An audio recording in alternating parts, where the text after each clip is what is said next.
This is tile. Today we're going to be installing this tile up on this kitchen in the Backsplash. Should be a simple little project here. Well, let's get into it.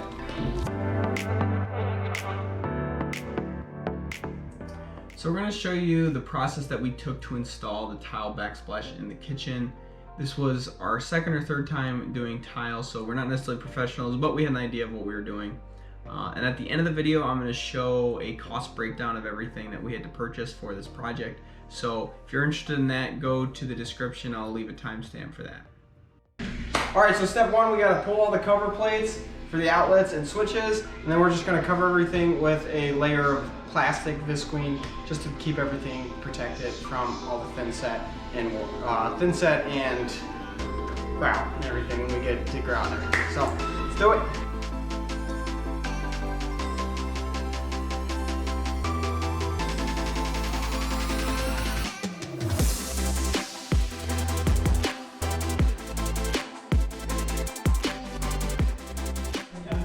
All right, so we got the floors all covered just to keep them protected. We got the oven pulled out so we can more easily get behind the stove and everything. And then we got the countertops. We still want to have access to the sink and everything, but everything else is covered up. You think we can put it in here like that? I don't know. What I'm just looking at, yeah. You can probably just rip them off. Yeah. I guess if we do rip it off though, too, we can use the backstop. You know, so we can actually set it to whatever. So if we could have gone back, we would have rented a bigger tile saw. Originally, we thought we were just going to be using individual tiles, but with these mosaic blocks, it would have been much easier with a bigger tile saw. I'd probably say just a little slower. I mean, that chooched. I was waiting for her to like throw it. Dang.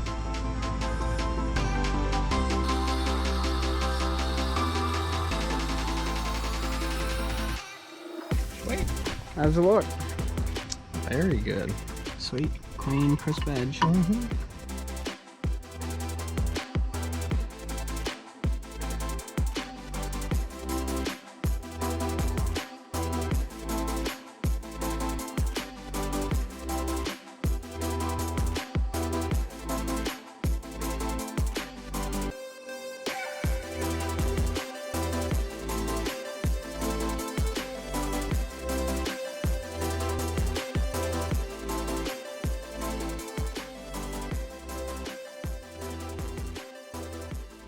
We got this whole first section of the wall all finished. Obviously the cover plates and stuff still need to go back on, but we'll have to get some spacers in between the plugs.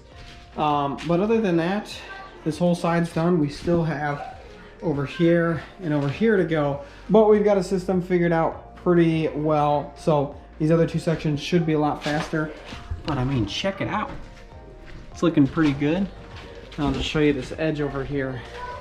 All the tile is pretty much the same all the way across. You know, obviously we had to figure out how to cut each notch where all the outlets were, but those are all looking pretty square. Happy with that. Then we got our miter corner with the edging on it here. Pretty sweet.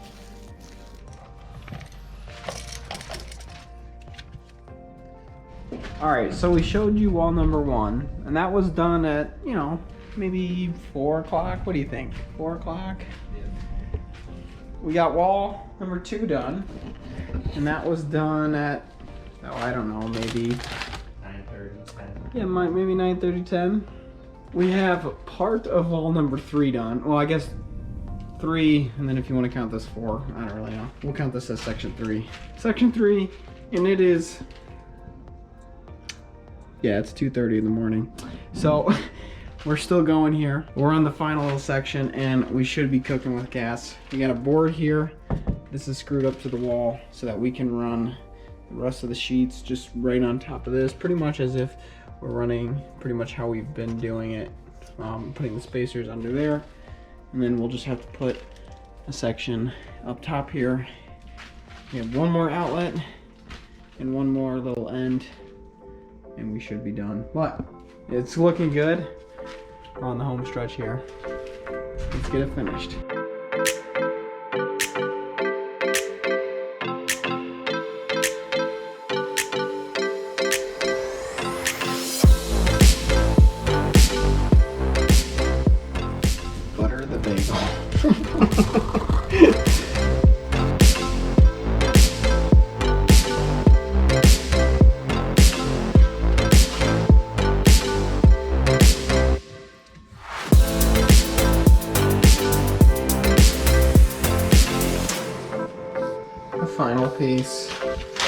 is in.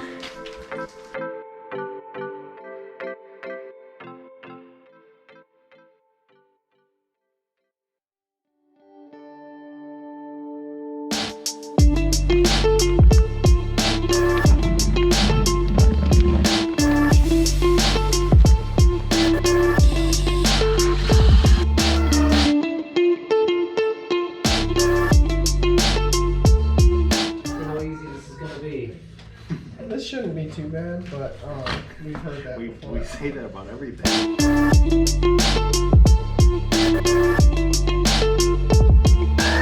Alright guys, it is coming down to it. We have been at it for 2 full days, but check it out. It is looking pretty daggone good. We have just the last little section to wipe down. We're just taking a sponge, hitting it, getting rid of all the leftover grout. But look at the grout, the gray is looking pretty good on that white. It does get a bit fainter once it actually dries, so this one's been drying for quite a while, but it's still nice to see those individual blocks and everything with all that grout in there. It's looking good. We're about done. It's been quite the project.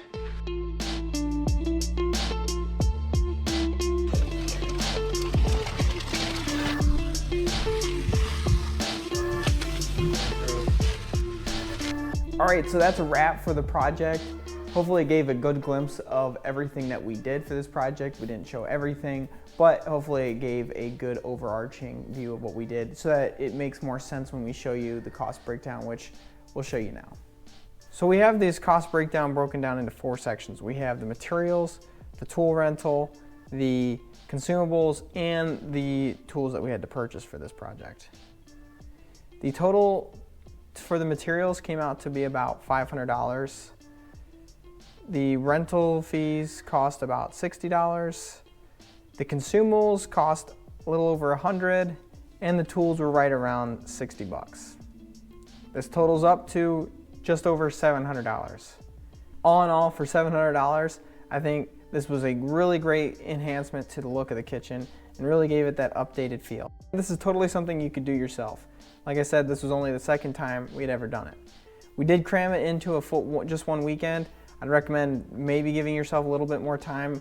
We kind of stretched ourselves thin a little bit and led to some late nights. We did have fun doing it, but I'd give yourself some more time. If you have any questions on anything that we purchased or used for this project, leave it down in the comments.